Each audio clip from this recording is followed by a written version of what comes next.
Hello friends, welcome to my channel. In this tutorial, I am going to show you how you can check whether token is expired or not. So let's get started.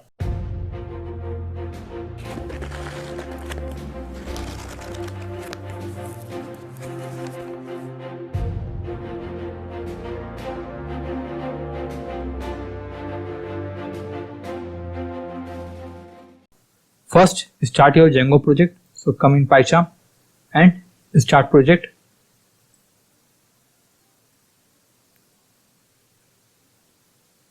So you can see my Django project is running. Now back to VS Code and click on terminal, new terminal, then giving command npm start. So you can see my project is running. So let's see. First come to VS Code and open auth handler, and here creating some methods. So let's see.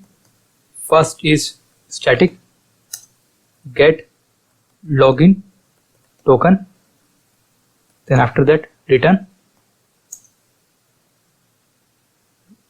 react local storage dot get token,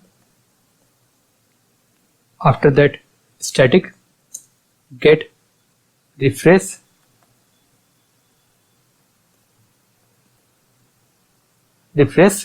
token, then after that return react local storage dot get and refresh.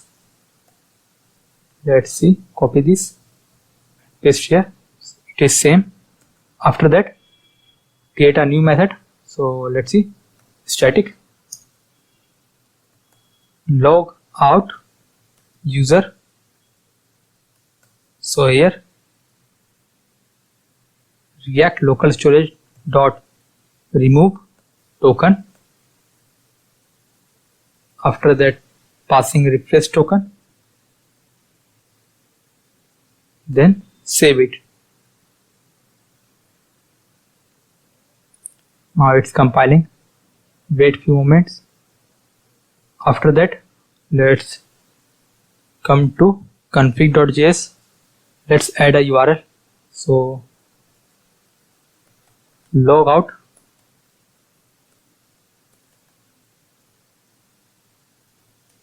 page URL, then logout, save it, and now come to sidebar and let's see sign out URL. So here you can see sign out URL. So let's change this to link, change this to link, and change this to equal to config dot logout log page config dot logout page URL. Save it. After that let's add a route. So open index.js here. Now adding a route. So here logout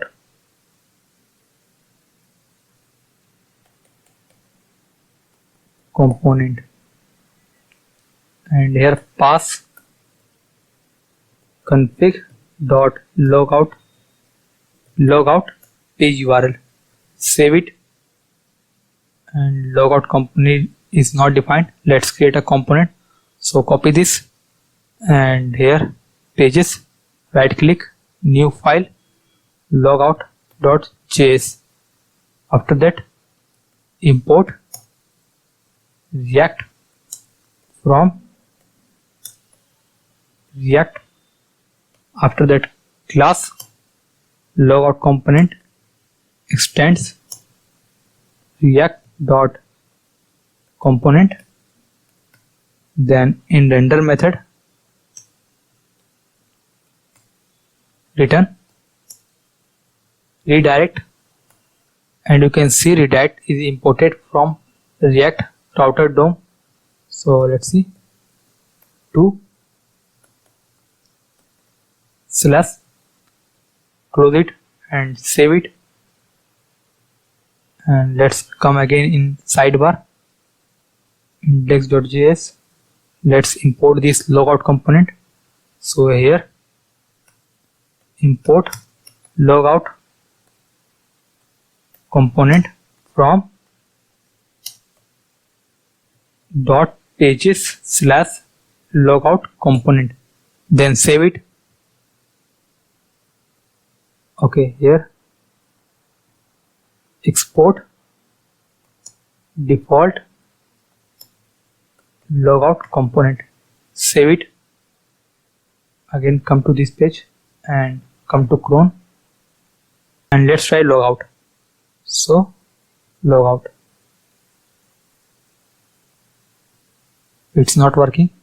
So do one thing, instead of here change this to A and change this to href, change this to A, save it. Again back to Chrome and let's refresh page. Again click on this and sign out. Again it's still not working. Let's see, inspect and click on this and let's see,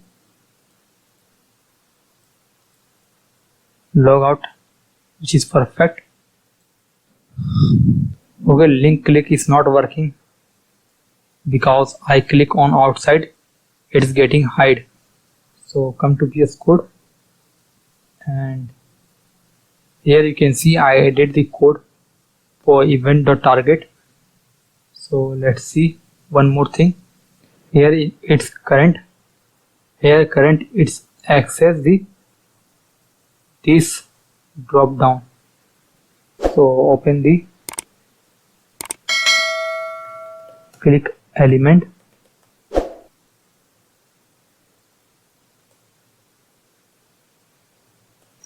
click outside, save it.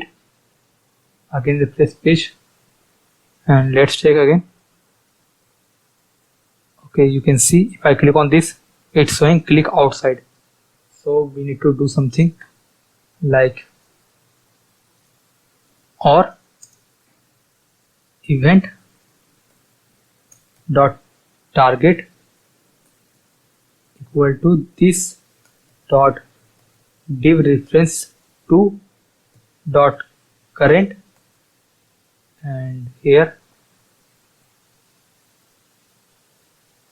let's create again div reference to. After that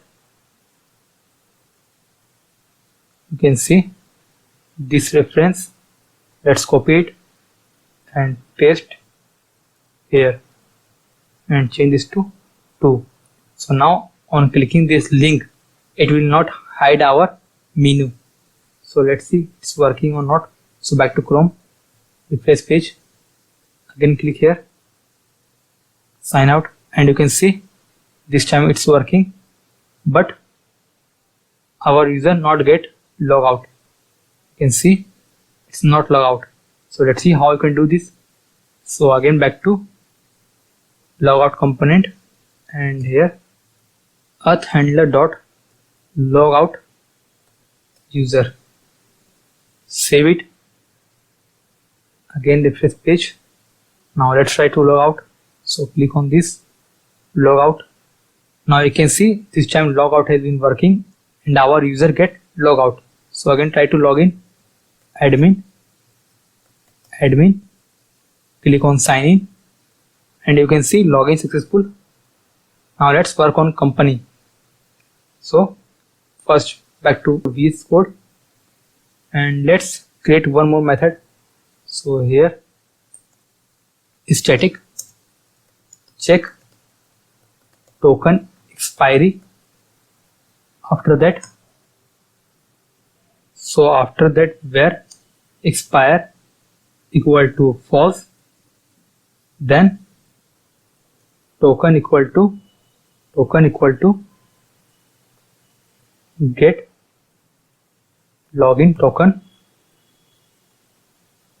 After that where token array equal to token dot split with dot. So currently if you see the token, let's see, open Chrome and click on application, and you can see token contains 3 data. First it contains base64 data, then second it contains base64 data, and third it contains different base64 data. So let's see again. Let's print this value. So console.log token array, save it, and let's call this method. So for now, just calling this method from company component. So here component did mount, then after that auth handler dot check token expiry, save it, again back to Chrome, open console, and you can see it contains 3 type of data in base64. First base64 data and second base64 data. So we need to access only this index 1 data. So let's see, back to VS Code, again open, and then after that we need to convert this base64 data into string data. So where JWT equal to token array or JSON dot parse A to B. So here A to B is used for converting the base64 data into string data. Then I will convert the string data into JSON data. So let's see, token array, then passing index 1. So console.log, let's print JWT token, save it. So this will print the decoded JWT token. So let's see, and you can see decoded data. First it contains expiry time, then JTI, then access type or user ID. So these are the data which contain in JWT token. Again back to VS Code. After that, let's remove this for now and checking if JWT is true, then JWT dot expiry time means it contains expiry time and number is finite. So expiry time is finite, JWT dot expiry time is finite. After that it contains everything. So here expire equal to JWT dot exp into 1000. So here converting my JWT token into microsecond. Currently it showing in millisecond, but now I am converting into microsecond. After that here expire equal to false. After that if not expire, then return false. After that here return date dot now, then passing expire. So here this line will check whether token is expired or not. Means if current time is greater than expired time, means our token is expired. If it is small, then it will return false, means our token is not expired. So this condition only will check true or false, whether token is expired or not. Now save it, again back to Chrome, and if you see, let's print this value. So company component console.log, let's print the value, save it, and let's see, you can see token is expired. So I hope you like the video. Thanks for watching. Please like our video and subscribe our channel.